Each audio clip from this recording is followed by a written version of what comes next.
Hi, you can't see me tonight. It's Detta, just before the sun sets, out on the fen. I've got my thoughts from an unfinished woman again. Been trying desperately to get the sunset in and be able to see me, but I can't manage that, so I think the sunset's a better view. So today, I just want to talk a little bit, actually, about the wonderful week I've had and why it's been pretty wonderful and why it could be applicable to you. So it's been a week of reflection for me and thinking about my mum and feeling desperately raw about that. And also thinking about growing older and what's important and what's it like to feel like growing older, and about reaching out to people when you've had a lifetime of being quite independent. And it occurred to me really, and I've thought this lots of times, but in order to reach out and connect, we have to make ourselves quite vulnerable, quite tender and brave enough to be able to reach out, and also to be able to put boundaries in when we're not really clear about somebody else's behaviour, or we don't really want somebody else's behaviour to impact too much on our life. We've got to be able to put our boundaries in order to teach others what's acceptable to us and what our value system is. And that's quite a scary thing to do, and we don't want the whole world coming up our garden gate and overwhelming us. But at the same time, isolation, as Barbara Sher quite rightly says, is a killer. So I'm not the greatest person in the world at visiting people, and I never have been. I've tended to be a bit like my mother, really. Everybody comes to me, and they always have, especially in my coaching capacity and doing my retreats. And I made a real conscious decision this year to honour the promises that I make to people every year. Yes, I will visit. Yes, I will come and see you. Because I never do honour those promises, only with my aunt, really, and my sisters. And so this year, having lost Mum and having to return to England, which has been very, very difficult, I decided, I am going to reach out. And I am going to open up to friendship. And I am going to connect with people and reconnect with old friendships, which are really quite important to me. Sometimes we keep painful memories in our minds. Just wandering along up here because somebody's behind me. We keep painful memories in our mind, in the forefront of our mind, and when we look at the picture of what it's going to look like to connect with somebody or reconnect with somebody, especially if it's an old friend, we kind of sometimes keep the painful memories of perhaps childhood, or perhaps the feeling of not loved, or perhaps the feeling of being ridiculed, which is a big one in my case. That comes to the forefront of our mind, and that stops us from reconnecting.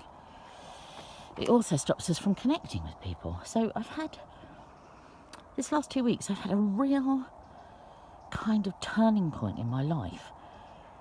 And I do consider it brave, I bravely went to the Hay House Writers' Workshop. I had a slight panic attack when I went in and saw 350 people sitting in the room, and I kind of only knew one or two, and I didn't see them, and so that was very scary. But I actually made some beautiful, beautiful connections with people. Gorgeous women, heartfelt, wholehearted, and come away just not quite believing that they really wanted to be friends with me, but they did. So that was fabulous. And then continuing on in that vein, the next week, last weekend, I went with my husband to see our son in Leeds. And I actually went and saw some people that I promised I would go and see. And their welcome was wonderful. Two different people that I've been friends with for a long time, but never been to visit. And when I got past my scary feelings, and just opened my heart, really. I found it was wonderful, and I came away believing them when they said, please come again, and there's always a place for you to stay here. I felt treasured and I felt nurtured. And I felt they were really part of my life. As were the women I met at the Hay House Writers' Workshop. I met with Amanda Grace, who immediately said, I'll be a believing mirror for you. Which is a really important thing to have in your life. I've always had a little cheering committee that I go to in my mind when I need advice or I want to feel loved. And it was a Barbara Sher exercise I did years ago when I was doing some success team training with her.